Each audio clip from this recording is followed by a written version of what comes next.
Vamos a distribuir este salmo en 3 puntos.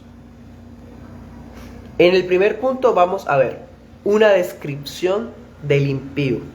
Y vamos a ir de los versículos del 1 al 11.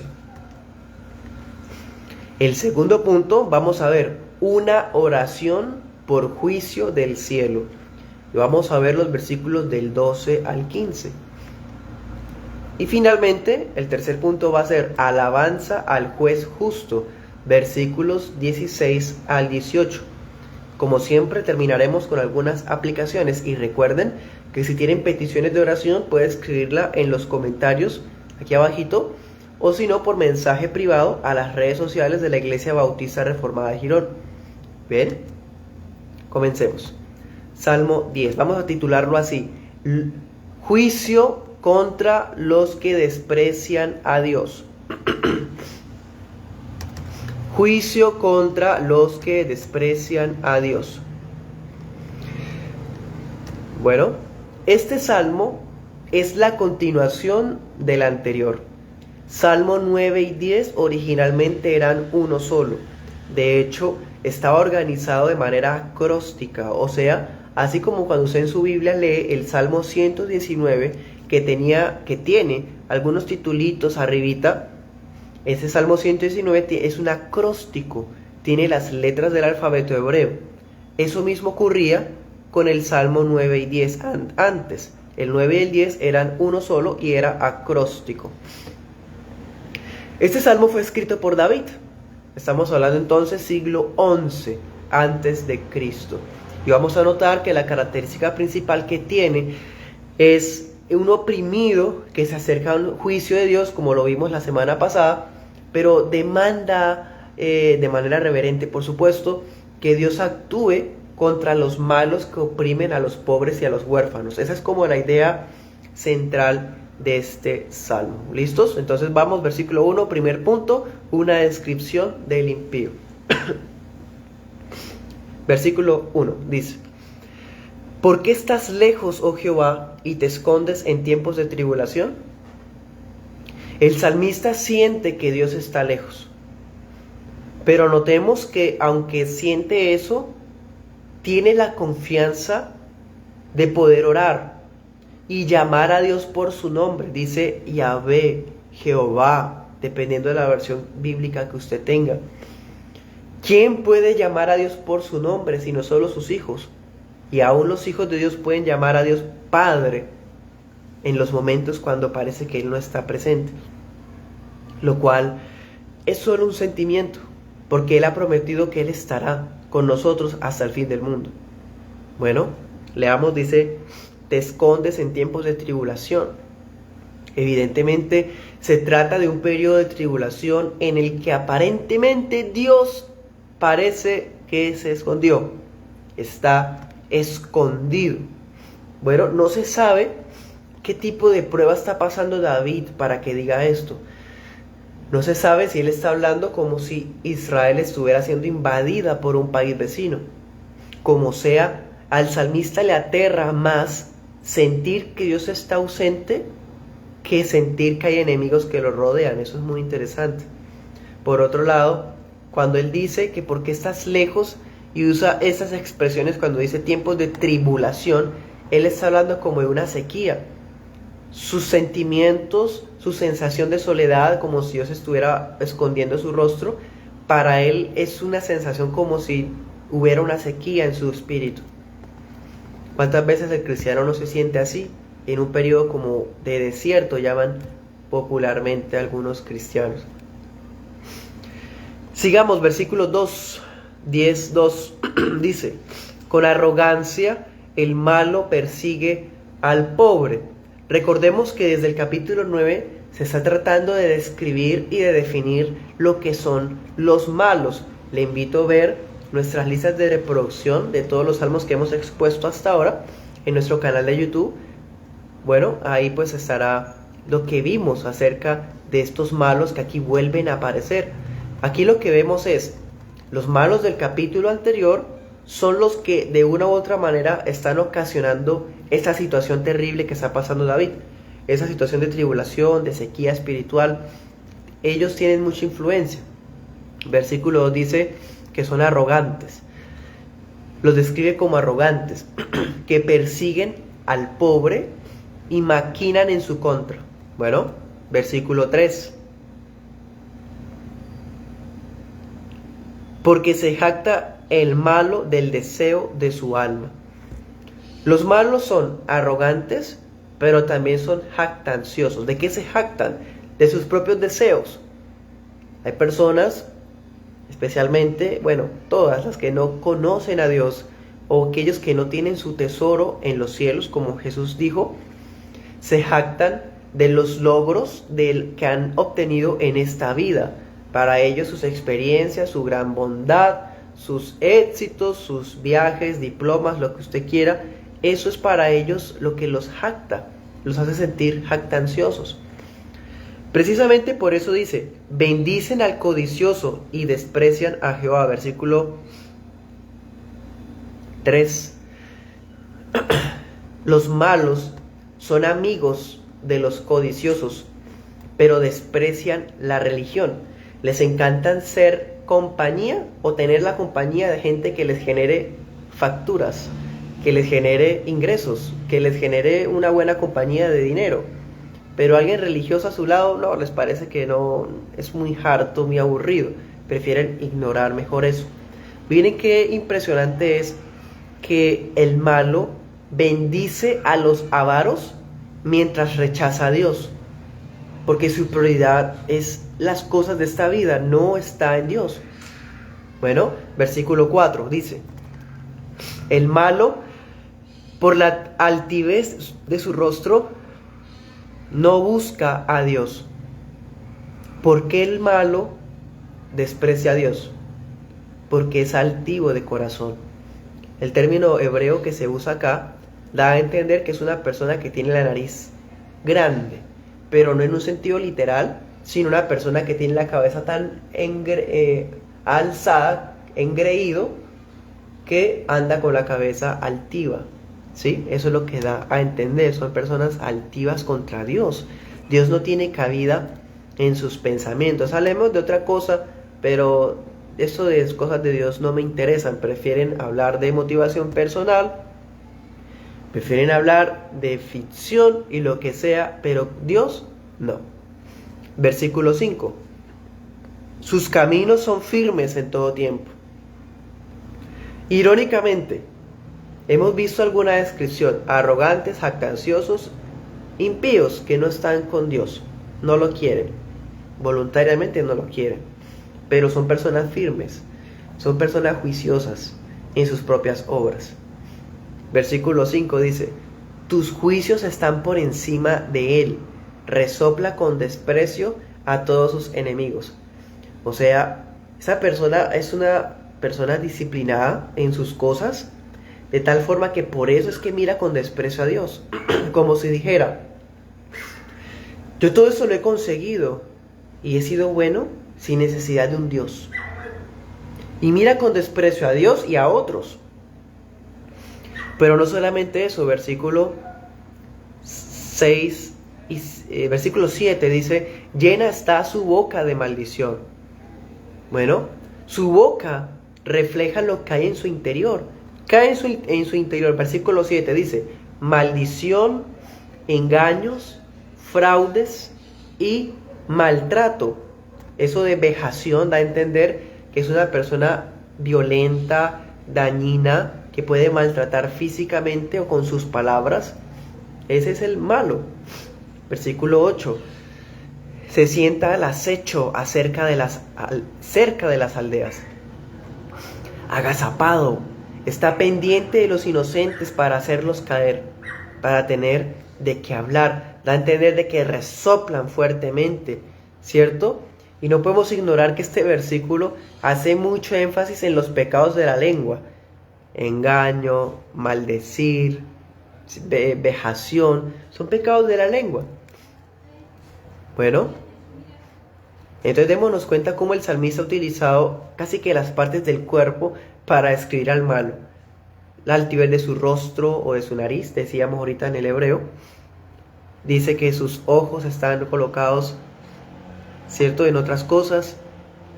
su boca, su mente. Bueno, él describe todo el ser del malo, un ser que no tiene a Dios. Versículos 9 y 10. Hasta parece un león en acecho. Se agacha y ataca de repente a sus víctimas. Ahora, aclaremos algo.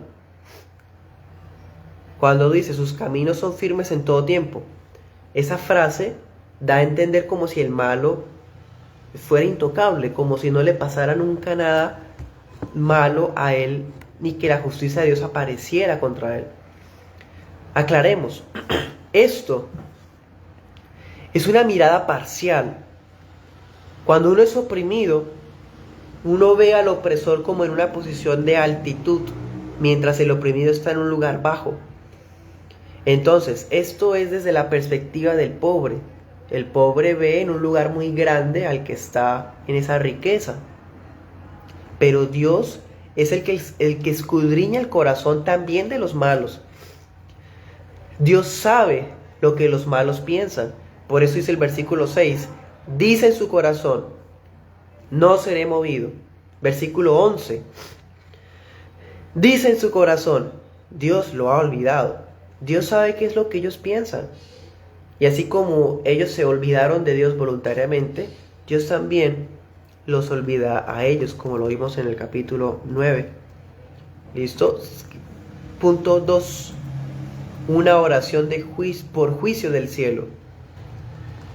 Bueno, en esta parte, cuando el salmista ora, él hace dos peticiones. Primera, que se levante Dios para defender a los pobres. Versículo 12, levántate, oh Jehová Dios, alza tu mano. Bien, versículo 13, ¿por qué desprecia el malo a Dios? El hecho de que Dios parece que no actúa, lleva a los malos a creer que Dios no inquiere de sus acciones, que Dios no está interesado, no les da importancia. Bueno, no obstante, versículo 14 dice, tú lo has visto, porque tú miras el trabajo y la vejación para dar el pago con tu mano. A ti se acoge el desválido. Tú eres el ayudador del huérfano. Qué impresionante, qué hermoso. Dios sí ha visto. Él nota la opresión que unos ocasionan sobre otros y las diferentes formas de herir a los demás. Por eso es que los desvalidos, los huérfanos, pueden acudir a Él como ayudador, como aquel que da el pago de las acciones. A propósito, no olvidemos que los huérfanos y las viudas eran las personas más desamparadas de la sociedad antigua. Estamos hablando 30 siglos atrás. Pues el huérfano y la viuda eran las personas socialmente más bajas. Dios se acuerda de esas personas también. Versículo 15, segunda petición, quebranta el brazo del malo y del maligno. Primera petición, ¿cuál fue? Levántate para defender a los pobres. Segunda petición, que Dios quebrante la fuente de la confianza de los malos, para que un día los malos dejen de existir. Así es como si dijera, en un momento dado, Dios perseguirá con su ira a estos malvados, de tal forma que luego, cuando alguien los quiera buscar, no los va a encontrar. Dice otra versión, los va a hacer desaparecer. Punto 3. Alabanza al juez justo. Versículo 16. Después de haber expresado su queja al Dios Altísimo acerca de los malvados, pidiendo su justa intervención, en esta última sección, David expresa su confianza en el Señor, como uno que ha sido testigo del juicio de Dios sobre los impíos, como uno que ha sido testigo del cuidado de Dios para con los necesitados. Versículo 16. Jehová, Rey eterno y para siempre. Dios es Rey eterno que permanece para siempre. Y Él borrará de su tierra a las naciones paganas. Versículo 17. El deseo de los humildes oíste, oh Jehová, qué hermoso. Recordemos el capítulo 9. Este salmo, como está conectado con el anterior, hay muchos ecos del capítulo anterior. Leamos el 9. 9, 9 y 10 dice: Jehová será refugio para el oprimido, refugio para el tiempo de angustia. En ti confiarán los que conocen tu nombre, por cuanto tú, oh Jehová, no desamparaste a los que te buscaron. Qué lindo esa línea. Versículo 17 del capítulo 10. El deseo de los humildes oíste. Miren esta línea que me parece muy impresionante. Tú dispones su corazón. ¿De quién está hablando? Dios dispone el corazón de los humildes, o sea, de los oprimidos. Haces atento tu oído. Miren esto tan impactante. Por un lado, mientras el deseo de los malos está relacionado con la codicia y la vana autoconfianza, porque era amigo de los avaros y está confiado en sus propios deseos. ¿Se acuerdan lo que vimos en el versículo 3? Pero no solamente eso.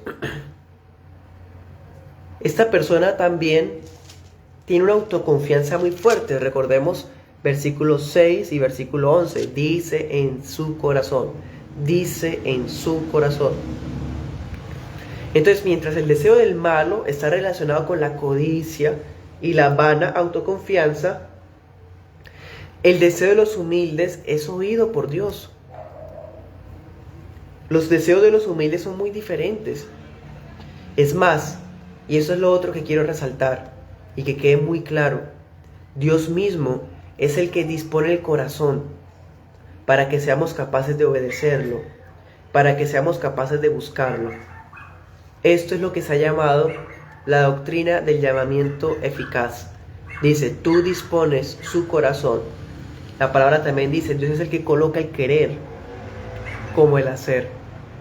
Si David es un oprimido, si David es humilde, él sabe que por la gracia de Dios es tratado de manera bondadosa por la gracia de Dios, y que lo dispone, Dios mismo lo mueve a querer obedecerlo. Entender esas cosas es lo que lleva a descansar en que la justicia de Dios sobre los malvados no consiste en intervenciones visibles y extraordinarias de juicio. Es decir, a veces se espera que la justicia de Dios sea que el malo sea atropellado, que se enferme de una enfermedad terminal o que pierda su negocio, bueno, en fin, cosas así exageradas y vengativas. El juicio de Dios no necesariamente se manifiesta de manera extraordinaria y visible.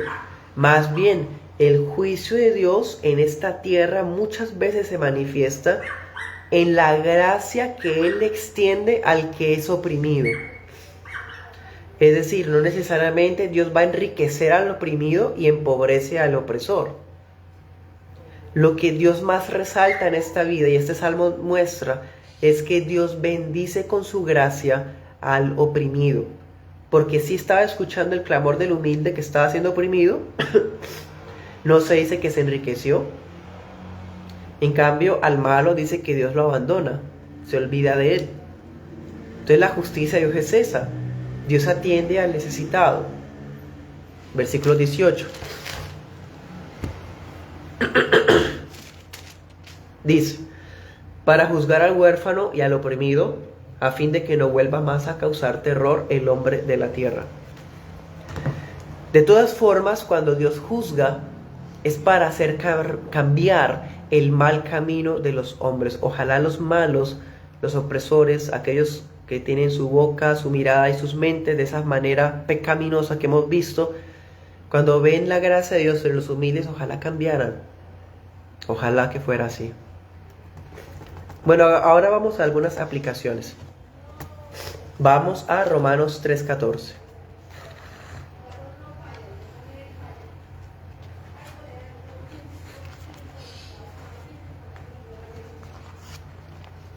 Vamos a leerlo desde el 9, Romanos 3:9. Dice: ¿Qué pues? ¿Somos mejores que los judíos? En absoluto, porque ya hemos acusado a judíos y a gentiles que todos están bajo pecado. Como está escrito, no hay justo ni aún uno. Versículo 14. Su boca está llena de maldición y de amargura. Amén.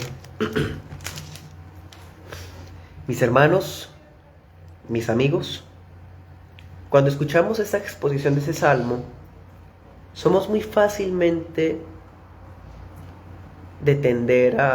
tendientes a pensar en otras personas, en recordar al fulano de tal, ese sí es malo, ese hombre sí habla, ese hombre sí ha hecho fraudes, esa persona sí ha hecho vejación. Estamos muy pendientes de eso, muy fácil pensar en otros. Pues sepan que el apóstol Pablo cita Salmo 10:7 en Romanos 3:14 para extender el estado de pecaminosidad que tienen los malos del Salmo 10 a toda la humanidad.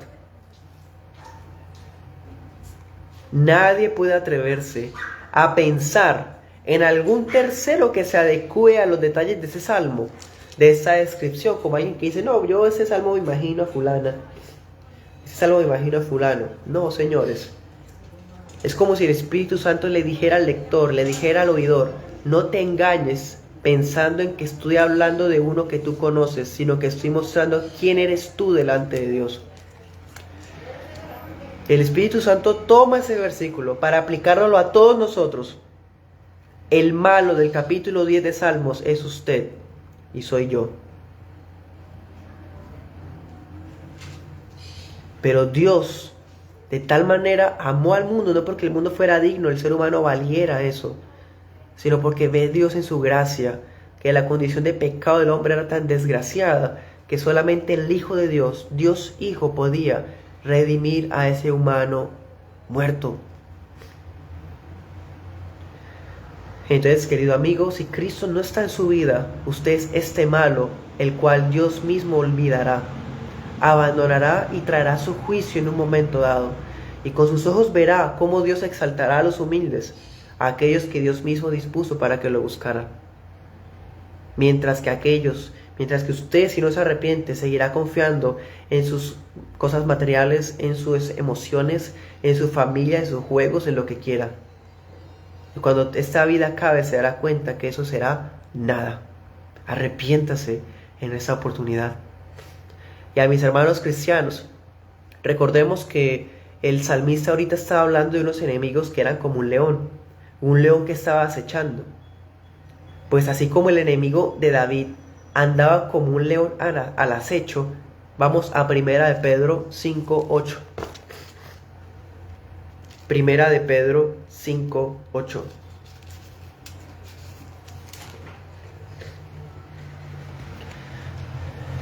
Dice, a los cristianos les digo esto: sean sobrios y velen, porque su adversario, el diablo, como león rugiente, anda alrededor buscando a quien devorar.